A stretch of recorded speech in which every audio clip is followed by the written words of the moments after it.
Hi there, Larry Horist here, and welcome to So There It Is. Uh, we're in the grand celebration. It is, as what we say every year this time, the 4th of July. It's time to wave the flag. Where's that flag? Bring that flag over. We've got to wave the flag. The fact of the matter is, um, we live in a great country, an extraordinary country, and I want to push aside a little bit of all the politics and the rage of the day and really focus on what this country is, why we should respect it, and why we should be, pardon the phrase, patriotic. It really has to do with how this country was founded. This country was founded by a group of men. I'm sorry, it was all men, so that's just a fact. It was by a group of men who were extremely enlightened. They had studied the democracies of Greece. They had studied classical. They were well-educated men. And they said, we're going to do something that's highly risky. We call it the experiment in democracy. We're going to trust the people to govern for themselves. So we're going to have a constitution that says the power rests with the people. Then we're going to put some amendments because we didn't think we quite finished the job on the first go-round. So we added 10 minutes we called the Bill of Rights. The foremost is our freedom of speech, our freedom of religion, our personal freedoms to be who we are. Now, what was extraordinary about that is outside of looking to ancient Greece or ancient Rome, they were living in a world that was controlled by autocrats. Anywhere in the world you looked, there were kings, there were czars, there were potentates, there were all kind tribal leaders. Everywhere you looked, there wasn't any democracy. There wasn't any kind of government that was like the United States was going to be. They created in the entire environment of the world a gem of an idea. Something really, really new and unique. And we began what I am happy to call American exceptionalism. Because when people are given the authority to govern, they do things that are very exceptional.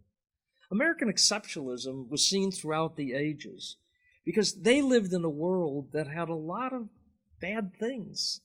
They lived in a world of slavery. And they didn't end slavery with the Constitution because they couldn't end slavery with the Constitution. But what they did is they gave us a vehicle, by their words, to create a more perfect union, recognizing it was an ongoing process that we would improve the union as it went along.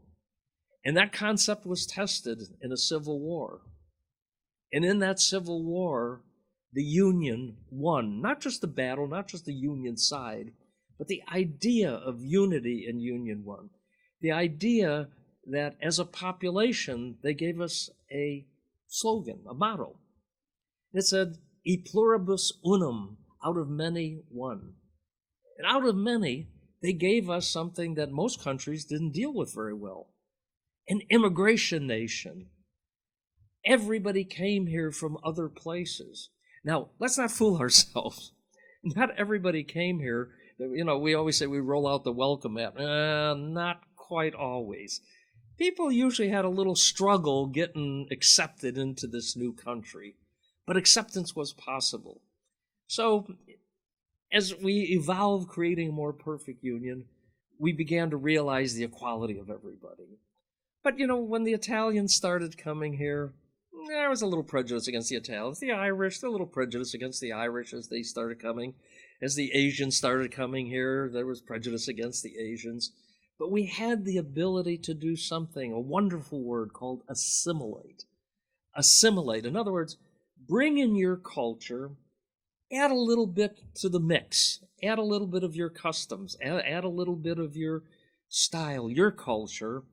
But more importantly, is to then become part of that new culture, become part of that one united culture. And that was a remarkable process because you go into many countries, even forward-thinking countries, and, they're rather isolated, there's still a lot of us and them and prejudices going on. You know, the Hans rule in China. If you're not a Han, not so good. So we have done remarkable things. World War II ended, and we were on top of the military world. Now, we could have done what history would have dictated, and what Russia did. They occupied the conquered lands. So what did America do?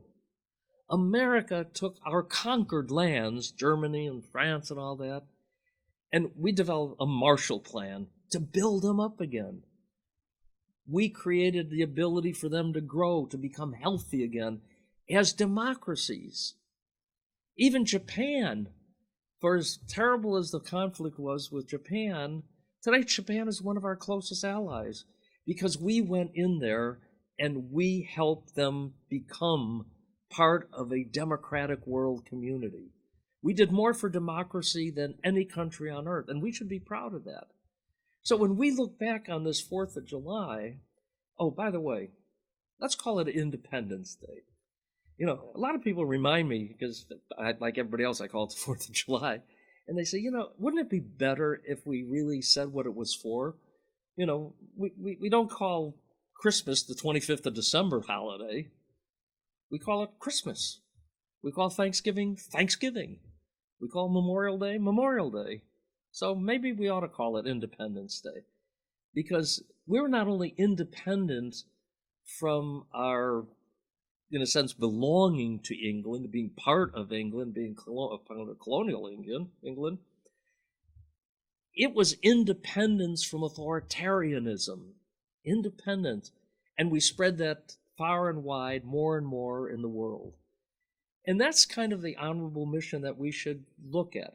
But as Americans, on this day, whether you call it the 4th of July or Independence Day, on this day, we should respect this country and what it is, even if we don't agree politically. God knows that's been there since the founding of the country. But we should respect the flag. We should respect our national anthem. And we should respect those who protect and save our safety, our military, who protects our borders, who protects such as it is, but who does do the job. And get back to that idea that we are, and let's welcome the new immigrants, but let's welcome into our culture, not to be shattered into a balkanized country, a tribal existence that seems to be happening today. Let's go back and remember that everybody who wants to be an American should have that opportunity to be an American. But that means to embrace the greater good that America is, the greater sense of personal freedom, the greater sense of limited government, the greater sense of being able to spend as much of your money as you earn as possible. Those are the things that make America great. That's what we should be celebrating. And we should be, for whatever your gender is, whatever your background is, whatever your preferences are, whatever your religion is, it doesn't matter. As long as we believe in certain fundamental principles, certain ideals. And to me, that's kind of what this day's about. So let's go back and let's not be enemies of each other. Let's be united in a common culture that we call America. And God bless America. So there it is.